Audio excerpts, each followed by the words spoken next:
ہم نے انسان کو محنت اور مشقت ہی میں پیدا کیا. محنت، مشقت، تکلیف یہ ہر انسان کا مقدر ہے، کرنی ہی ہے. فرق صرف یہ ہوتا ہے کہ کسی کی مشقت اور محنت جسمانی زیادہ ہے، اینٹیں ڈھو رہا ہے غریب، کسی چلا رہا ہے. کسی کی محنت مشقت ذہنی زیادہ ہوتی ہے، بیٹھا ہوا تو ہے آرام کرسی پر، ریوالونگ چیئر ہے بڑی آرام دہ، لیکن اس کی جو ذہنی مشقت جو وہ کر رہا ہے. جو جسمانی مشقت کرتا ہے وہ رات کو پاؤں پھیلا کر سوتا ہے، چاہے روٹی بھی پوری نہ ملی ہو، لیکن اسے پتہ نہیں ہوتا رات کب گزر گئی. اور یہ دوسرے جو ہوتے ہیں انہیں رات کو بھی نیند نہیں آتی، مخملی گدیروں پر بھی نہیں آتی. انہیں ضرورت ہوتی ہے ہپنوٹکس کی بھی، سیڈیٹیوز کی بھی، ٹرینکولائزرز کی بھی، یہ ساری چیزیں وہاں چلتی ہیں، اس لیے کہ ان کی جو کوفت ہے وہ کسی اور قسم کی. لیکن بچا ہوا کوئی نہیں ہے. محنت، مشقت، قرآن نے اتنی قسمیں کھا کر اللہ نے کہا ہے. ہم نے انسان کو، یہاں کسی انسان کی تخصیص نہیں ہے. محنت، مشقت، اور اس محنت مشقت کے ساتھ اس میں غالب نے ایک اور رنگ داخل کیا ہے، اس کے ساتھ غم بھی. مثلا حیوان اور انسان میں کیا فرق ہے؟ بیل ہے، کولو چلا رہا ہے، مشقت تو وہ بھی کر رہا ہے. بار برداری کا اونٹ ہے، بوجھ ڈھو رہا ہے ادھر سے ادھر تک، محنت تو وہ بھی کر رہا ہے. انسان محنت بھی کرتا ہے، مزید اس کو رنج اور غم جو سابقہ اس کو پیش آتا ہے. بیل کو پتہ بھی نہیں ہوگا میری کو اولاد بھی ہے، نسل بھی ہے، وہ کوئی بیمار ہے، کس حال میں ہے. گائے کو بھی اپنے بچے کی خبر ہوگی، وہ چھوٹا سا جب ہے دودھ پیتا ہے، اس کے بعد اسے کیا پتا وہ کہاں گیا کہاں نہیں ہے. انسان کو جو تکلیفیں جھیلنی پڑتی ہیں، پھر جو غم جھیلنے پڑتے، وہ حیوان کے لیے نہیں ہے، یہ انسان کے لیے. اسی لیے کہا غالب نے کہ قید حیات و بند غم اصل میں دونوں ایک ہیں. موت سے پہلے آدمی غم سے نجات پائے کیوں؟ تو یہ مشقت اور غم دونوں کو شامل کر لیجئے. انسان کا معاملہ حیوان سے بدتر ہے اس پہلو سے. کبھی کسی بیل کو، اونٹ کو وہ صدمہ نہیں ہوا ہوگا کہ بیٹا نے سینے تان کر کہا ابا جان آپ چھوڑیے، آپ کیا باتیں کرتے ہیں، آپ دقیانوسی باتیں کرتے ہیں، اب زمانے کا رنگ بدل گیا. وہ جو بوڑھے باپ کو جو اس وقت صدمہ پہنچتا ہے، یہی ہے وہ جس پر میں نے اپنی جوانی کھپائی ہے، جس میں میں نے اپنے آپ کو انویسٹ کیا ہے. آج یہ میرے سامنے کھڑا ہو کر کیا کہہ رہا ہے. اور یہ تو میں نے بڑی ہلکی مثال دی ہے.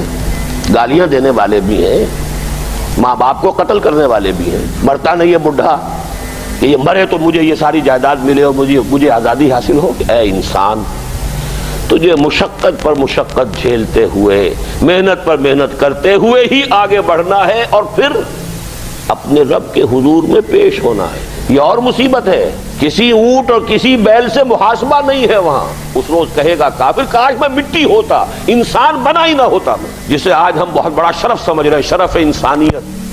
کاش کہ میں مٹی ہوں، یہ انسان کی حیثیت مجھے دی ہی نہ جاتی کہ میں آج یہاں کھڑا ہوں جواب دے کے. حضور نے فرمایا کل نفس یغدو فبائع نفسہ فموتقھا وموبقھا. ہر انسان جب صبح آنکھ کھلتی ہے، رات کے سونے تک وہ اپنے آپ کو بیچتا ہے. کوئی جسمانی مشقت اپنی بیچ رہا ہے، شام کو 100 روپے لے کر آیا ہے، اس نے اپنی جسمانی محنت بیچی ہے نا. کسی نے اپنی ذہنی محنت، ذہنی صلاحیت بیچی ہے، چاہے وہ ڈاکٹر ہے، چاہے انجینئر ہے، کوئی اور ہے، وہ اپنی ذہنی صلاحیت بیچ رہا ہے بیٹھا ہوا اپنے کلینک میں، اپنے آفس میں. بائع نفسہ، اپنے آپ کو بیچتا ہے. یہ بیچنا تو ہر ایک کا ہے، ہر شخص بیچ رہا ہے اپنے آپ کو. کوئی بدبخت وہ ہے جو یہ ساری مشقت جھیل کر بھی رات کو جہنم لے کر آیا ہے. کر مشقت بھی جھیلی اور لے کر بھی آیا آگ کے انگارے، اس لیے کہ حرام کاروبار کیا. کوئی وہ ہے جو اس مشقت کے بعد اپنے نفس کو جہنم کی آگ سے چھٹکارا دے کر آتا ہے. بیچا، جائز جگہ بیچا، جائز طریقے سے بیچا. بیچا اس نے بھی، محنت اس نے بھی کی، مشقت اس نے بھی کی، لیکن اس نے اپنی مشقت کے نتیجے میں اپنے آپ کو برباد کر لیا. تو جب آزمائش میں کوئی پڑے گا تو پتا چلے گا نا کہ کھرا ہے یا کھوٹا ہے. آزمائش میں نہیں آیا، امتحان میں نہیں آیا، کوئی تکلیف آئی نہیں، تو وہ کھرے اور کھوٹے گڑمڑ رہیں گے، ملے جلے رہیں گے. دودھ کا دودھ اور پانی کا پانی جدا نہیں ہوگا.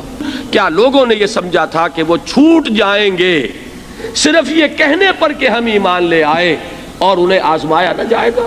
ہم نے تو آزمایا ہے ان سب کو جو ان سے پہلے آئے. تو یہ تو یوں سمجھیے کہ اس راستے کا ایک مستقل معاملہ ہے. جو آئے سوچ سمجھ کر آئے کہ یہ شہادت گاہ الفت میں قدم رکھنا ہے. لوگ آسان سمجھتے ہیں مسلمان ہونا. جس نے کہا آمنت باللہ، ہم نے آزما لیا. سچ مچ کا یہ ہم پر ایمان کا دعوے دار ہے یا جھوٹ موٹ کا دعویٰ کر رہا ہے؟ یہ سچ مچ کا عاشق ہے یا جھوٹ موٹ کا عاشق ہے؟ ظاہر بات ہے کہ امتحان نہ ہو، آزمائش نہ ہو تو کیسے ان کے مابین تمیز ہوگی؟ کہہ تو دیا سب نے آمنت باللہ. اب ذرا تھوڑی دیر کے لیے ہم بھی اپنے گریبانوں میں جھانکے. ہم بھی کہتے ہیں نا اللہ کا، ہمارا ایمان ہے اللہ پر، آخرت پر، رسول کا عشق کا بھی دعویٰ ہے. اور جب نعتیں ہم سنتے ہیں تو بڑے جھومتے ہیں، لیکن یہ کہ واقعتاً آدمی جھانکے اپنے قلب کی گہرائیوں میں کہ یہ ہم کتنے کچھ سچے ہیں اپنے اس دعویٰ ایمان. جہاں کوئی معاملہ آیا، اگر ہم اس دین کے اس حکم پر عمل کرتے ہیں تو اتنا نقصان ہوتا ہے، اس حکم کو پیچھے ڈال دیں تو اتنا نفع ہوتا ہے. سچ بتائیے کہ ہم میں سے اکثریت کا فیصلہ کس بات کی طرف جائے گا؟ دین کا حکم پس پشت، دنیاوی مفاد وہ مقدم. تو معلوم ہو گیا کہ ہمارا یہ دعویٰ جو ہے اللہ پر ایمان کا اور آخرت کے یقین کا جھوٹا دعویٰ ہے. کیوں اللہ کی طرف سے یہ چیزیں آتی ہیں؟ دیکھو، کوئی مصیبت تم پر نہیں آ سکتی، نہیں آتی مگر اللہ کے اذن سے. وَمَن يُؤْمِن بِاللَّهِ، اور جو شخص اللہ پر ایمان رکھتا ہو، یہدِ قلبہ، اللہ اس کے دل کو ہدایت دے دیتا ہے، اس کے دل کو سکون عطا کر دیتا ہے، وہ راضی برضائے رب ہو جاتا ہے، اس میں شکوہ نہیں رہتا، اس میں شکایت نہیں ہوتی، اس میں تلخی نہیں ہوتی. کیوں ہو گیا، کیسے ہو گیا، کیوں ہو گیا، نہیں ہونا چاہیے، نہیں دیتے. یہ سارا جو پیچ آدمی کھاتا رہتا ہے نا اندر ہی اندر، وہ جو پیچ کھا رہا ہے، یہ سب پیچ سے نجات نہیں گئی. پہلی بات یہ کہ یہ اللہ کی طرف سے آزمائش کے طور پر آتی ہے. آزمائش، میرا بندہ اس پر صبر کرتا ہے یا نہیں، یا میرے خلاف بکواس کرنے پر آمادہ ہو جاتا ہے. اللہ تو ایسا ہے، اللہ نے تو ہم پر کبھی کرم کیا ہی نہیں ہے، اللہ تو ظالم، معاذ اللہ معاذ اللہ معاذ اللہ. کہیں ایسا تو نہیں، میرا بندہ جو ہے تکلیف کو جھیلتا ہے میری وجہ سے، یہ سمجھ کے کہ اللہ کی طرف سے آئی. یہ سب جو ہے یہ بہت بڑی کامیابی ہے اگر انسان کو حاصل ہو جائے. اور اس صبر کے نتیجے میں دو اور باتیں پیدا ہوتی ہیں. یہ مضامین علیحدہ علیحدہ دروس کے اندر آتے رہے ہیں، لیکن آج ایک نئے عنوان کے تحت جمع ہو کر آ رہے ہیں. پہلی بات یہ ہوتی ہے کہ یہ امتحان کا نتیجہ کیا نکلتا ہے کہ آپ نے ایک امتحان پاس کیا تو آپ کے اگلے درجے میں ترقی ہو جاتی ہے. 5ویں کا امتحان پاس کر لیا نا تو 6ٹھی میں جائیں گے، اب 6ٹھی کا امتحان پاس کریں گے تو 7ویں میں جائیں گے، 7ویں کا پاس کریں گے تو 8ویں میں. درجہ بدرجہ انسان کی دینی، ایمانی اور روحانی ترقی کا ذریعہ یہ آزمائش میں. جتنا اس میں صبر ہوگا، جتنا اس میں تسلیم و رضا جو ہے آپ حاصل کرتے جائیں گے تو آپ کے درجے بلند ہوتے چلے جائیں گے. آپ کا امتحان کڑے سے کڑا آئے گا، بڑے سے بڑا آئے گا، مشکل سے مشکل تر آئے گا. ایک وقت میں ایم اے کا امتحان بھی آپ کو دینا ہوگا، ایک وقت میں ہو سکتا ہے پی ایچ ڈی کے لیے تھیسس آپ لکھیں، پھر اس کے اوپر جو ہے ٹیم بیٹھی ہوئی اور آپ سے وہ بحث کرے، جرا کرے آپ سے، وہ بھی کرنا ہوگا. لیکن یہ کہ اگر پرائمری ہی میں فیل ہو گئے تو اس کا سوال ہی پیدا نہیں ہوتا کہ کبھی آپ ایم اے کا یا پی ایچ ڈی کا تھیسس بھی لکھیں.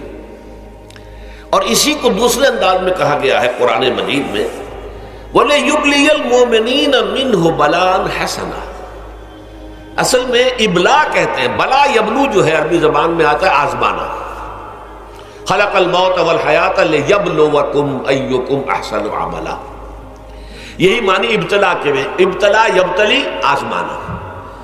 ابلا یبلی جو آتا ہے باب افعال سے، اس میں آتا ہے کسی کو کسی تکلیف میں ڈال کر اس کو نکھارنا، کہ اس کا جوہر نکھر جائے، اس کے اندر جو خیر ہے وہ اور چمک جائے، لوگوں کو بھی معلوم ہو جائے کہ یہ شخص اس مقام کا اہل ہے، اس کے اندر یہ صلاحیت ہے، اس میں یہ قوت موجود ہے. تو یہ گویا کہ اہل ایمان کی صلاحیتوں کو نکھارنے کے لیے اور ان کے درجات کی ترقی کے لیے بھی اللہ تعالیٰ دنیا کے اندر یہ مصیبتیں اور امتحانات جو ہیں آزمائش کے حوالے سے افراد پر بھی اجتماعی طور پر بھی لاتا ہے. اور ایک اس کا اور بھی ہے، اہل ایمان پر اس طرح کی ابتلاء و آزمائش کی ایک نوعیت اور بھی ہے، اور وہ یہ ہے کہ جو بھی آپ سے غیر ارادی طور پر یا یہ کہ آپ نے کوئی گناہ ارادی طور پر بھی کر لیا، اللہ تعالیٰ اس کی سزا اسی دنیا میں دے کر آخرت کی سزا سے محفوظ کر دیتا. گویا کہ اس سے بڑا خیر کیا ہوگا؟ یہاں کی سزا کیا ہے؟ جھیل لی آپ نے، بخار آ گیا، ٹانگ ٹوٹ گئی، چلیے 3 مہینے آپ بستر پر پڑے رہے نا، اور کیا ہوا؟ کچھ نہیں. لیکن یہ کہ آخرت کی سزا ملتی ہے بہت عظیم ہوتی ہے. لہذا کفارہ بناتا ہے اللہ تعالیٰ گناہ، ان جو بھی گناہ ہو گئے ہیں، غلطیاں ہو گئی ہیں، ان کا کفارہ اللہ تعالیٰ بندہ مومن کے لیے. حضور کی ایک حدیث ہے، اس کا متن مجھے اس وقت یاد نہیں ہے، کہ مومن کا معاملہ عجیب ہے، اسے کوئی تکلیف پہنچتی ہے صبر کرتا ہے، وہ اس کے گناہوں کا کفارہ بن جاتا ہے، اور اگر کوئی خوبی ملتی ہے تو اللہ تعالیٰ کا شکر ادا کرتا ہے، اس کے درجات بلند ہو جاتے ہیں۔ تو یہ معاملہ جو ہے اللہ تعالیٰ کی طرف سے بندہ مومن کے حق میں خیر، کہ در حقیقت اس کے ان گناہوں کی پاداش کہ جو اس نے یہاں کر لیے ہیں یہی دنیا میں دے کر دھو دیا جائے، پاک کر دیا جائے۔ جیسے آپ کو معلوم ہے دھوبی جو ہے کپڑے کو بھٹی میں چڑھاتا ہے، گرم پانی میں ڈالتا ہے کہ ڈالتا ہے تاکہ اس کا میل نکلے، اس کے آگے پٹکتا بھی ہے ذرا اس کو تاکہ وہ میل اچھی طرح چھٹ جائے اس سے۔ اسی طرح اگر دنیا میں ہمارے میل چھٹ جائیں، دنیا میں اگر ہمارے گناہ دھل جائیں تو یہ بڑے نفع کا سودا ہے، بڑے نفع کا سودا ہے، بڑے نفع کا سودا ہے۔